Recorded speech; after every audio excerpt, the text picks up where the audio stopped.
गुज़ारिश कंदुमि सेवा जे आगन ते त तव्हांजी आजियां करण लाइ असांजो सेवा जो जनरल सेक्रेटरी ज़ुल्फ़कार अली रुस्तमानी मुख़्तसरन जेको ॻाल्हाए सघे तव्हांजे साम्हूं।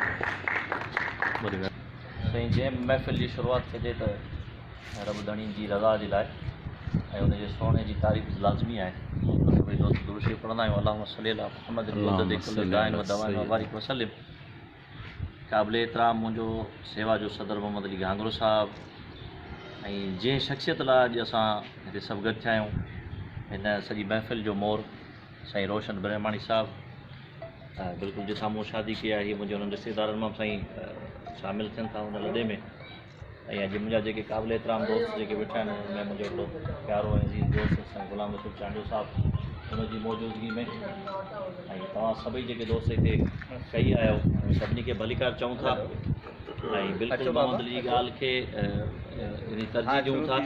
हिन नंढड़े वक़्त में जेतिरो असां खां मुमकिन थी सघियो असां उहा पूरी कोशिशि कई आहे, छो जो शख़्सियतुनि खे इज़तूं ॾियणु असां सिंधियुनि जी रवायत में शामिलु आहे ऐं असां पंहिंजे अंगणनि ते आयल सभिनी दोस्तनि खे भलीकार चऊं था।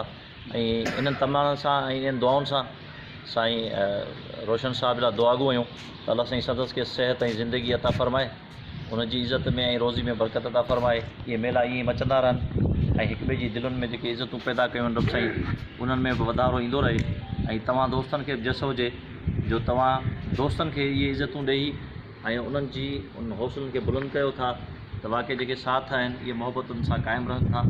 ऐं असांजूं दुआऊं आहिनि त इहे मेला ईअं मचंदा रहनि ऐं साईं असांजा जेके शेख साहिब आहिनि उन्हनि खे बि शाबस हुजे, उहो हर दोस्त सां गॾु ईअं ई हर मेले में ऐं हर नंढड़े प्रोग्राम में शामिलु रहनि था, हीअ मेला ईअं मचाइनि था।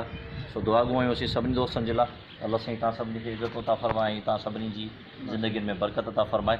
जज़ाकल्लाह।